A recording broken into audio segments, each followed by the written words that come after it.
इर्मिया यरूशलेम की मुकम्मल तबाही और हैकल अव्वल की मिसवारी के बाद रूनुमा होने वाला पहला नबी था। वो असीरी यहूद देखने को जिंदा रहा। मैं देखता हूं एक उबलती देख जिसका मुंह शुमाल की तरफ है। एक आफत टूटेगी, हां, इस पूरी सरजमीन पर।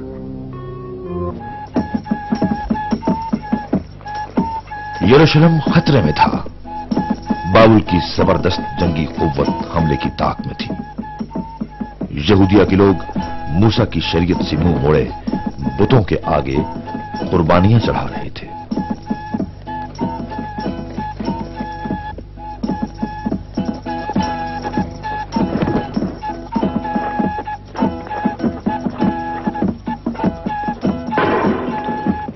सुनो, रब्बुल अफवाज कहता है, मैं इस उम्मत को तोड़ के रख दूंगा जैसे कोई कुम्हार का बर्तन तोड़ के रखता है। जिसे जोड़ा ना जाए वो उन्हें दफन कर देंगे तोफ्त में कि दफन करने को और जमीन ना होगी। तोफ्त शाहाने यहूद का महल था। गवर्नर फशहूर ने इर्मिया की इस नबूवत पर उसे सजा दिलवाई कि यह नबूवत जारी उस सारी निजाम के खिलाफ जाती थी। इर्मिया की दरबार और हैकल तक थोड़ी बहुत पहुंच थी और तब खुदावंद ने हुक्म दिया कि वो पेशगोई करे। एक बड़ी तबाही इस कौम की राह देख रही है अगर इस कौम ने अपने अतवार न बदले। ये दुनिया का पहला जेरे जमीन अखबार था। इर्मिया का इसरार था कि ये बात, ये तंबीही आवाज ज्यादा से ज्यादा लोगों तक पहुंचे।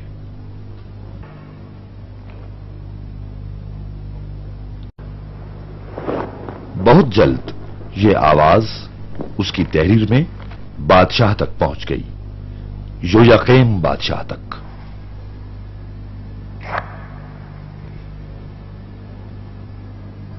क्या ये तुम्हारे हाथ नहीं आया? रब्बुल अफवाज खुदा के बरगश्ता को पकड़े।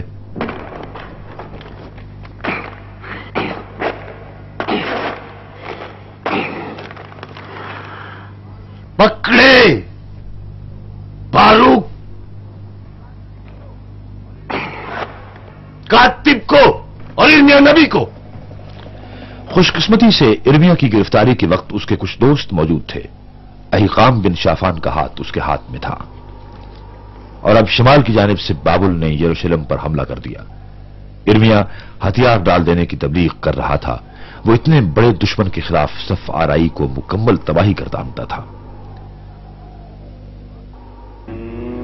उसने अपनी बात को तमसीली अंदाज में कहा और अपने खास अंदाज में बाजारों और गलियों में मुनादी करने लगा।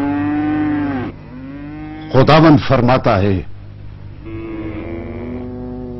मैंने दे दी ये जमीनें नबोकद नसर के हाथ में और माल मवेशी भी। मैंने सिदकिया शाह यहूदिया से भी कहा, अपनी गर्दन शाह बाबिल के जुए तले रखते, उसकी खिदमत कर और जिंदा रहे। इर्मिया की नसीहत सर्द मेहरी की नजर हो गई। यरूशलेम ने हमला आवरों के खिलाफ जंग की और हार गया। हमला आवरों ने हैकल अव्वल लूट ली।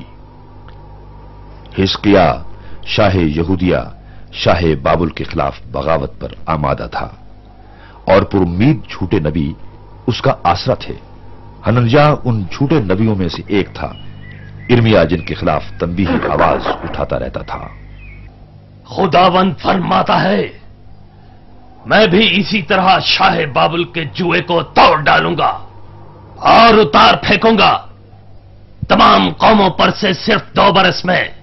अब सुन हनन्याह, तुझे खुदावंद ने नहीं भेजा, तू लोगों को झूठा यकीन दिलाता है।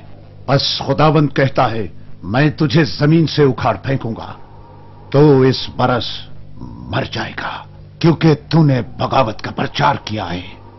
हनन्याह इसी बरस के 7वें महीने में मर गया। अब यरूशलेम जंग आसमां फौजों के हिसार में था। मिस्री जुनूब में और कुलदानी शिमाल में डेरे डाले बैठे थे। यरूशलेम 2 मुतहारिब जंगी निजामों के दरमियान घिर गया था। सिदकिया बादशाह की शाही के 11वें साल के चौथे महीने के 9वें दिन नबूकदनजर की फौजें 1 साल से जायद का मुहासरा छोड़कर शहर की दीवारों तक आ पहुंची। शाही सिदकिया अपनी जान बचाकर अराबा की राह से भागा कि आगे जाकर हमला आवर उसे घेर ले। यरूशलेम तबाही के गड़े में जा गिरा।